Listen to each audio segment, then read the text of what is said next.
So we want this a lot bluer. I was gonna go with a misty gray till I did that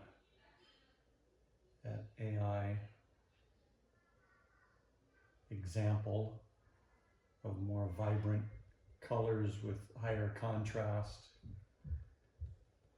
And it looked a whole lot better than if it was just gonna be all gray.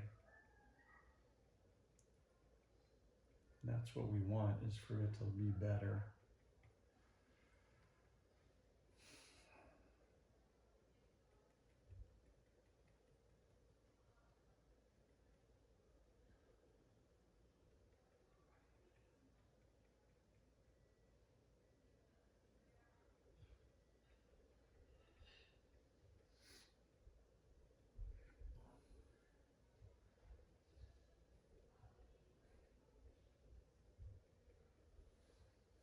You want this down here to be not, things are getting further away, so the clouds should not be as defined as the things in the front.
Definitely more blue,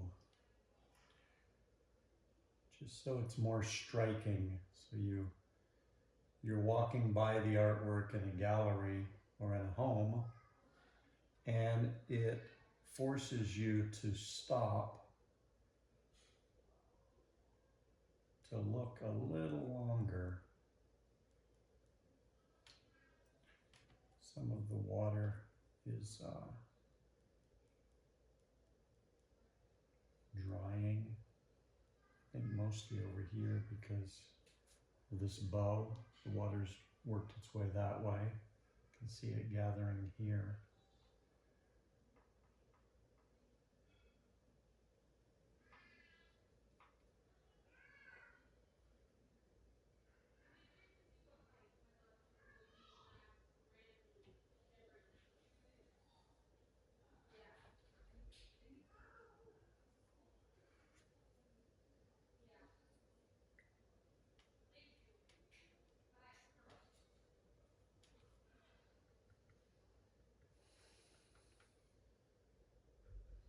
Well, this is the first pass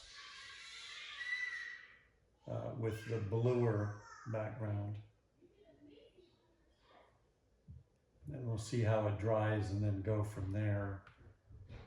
I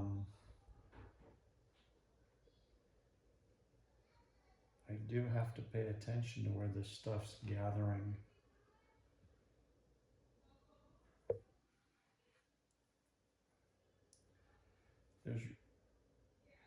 Well, there are mistakes that can be made when you're doing a wash because you're trying to use white, the white of the paper as a color.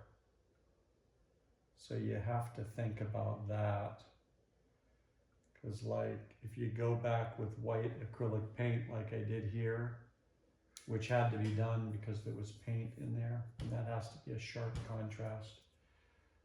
It just does not have the same look. You're not going to get that watercolor, wet, liquid look by painting white on it. So you can make a mistake if you don't pay attention to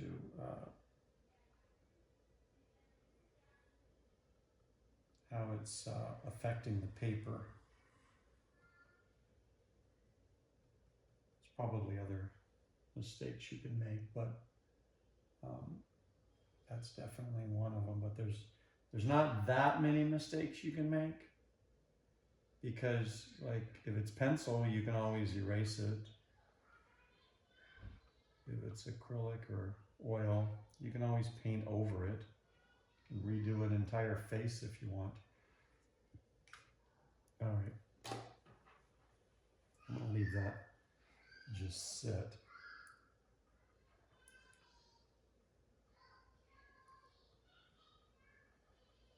See, like there's blue here. It doesn't really matter. That can all be changed later. There's a lot of blue coming in here.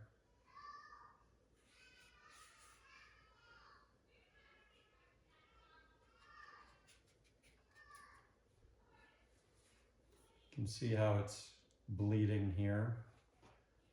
And that's fine, because I will be putting the white here, just a striking contrast of the white and the blue of the sky.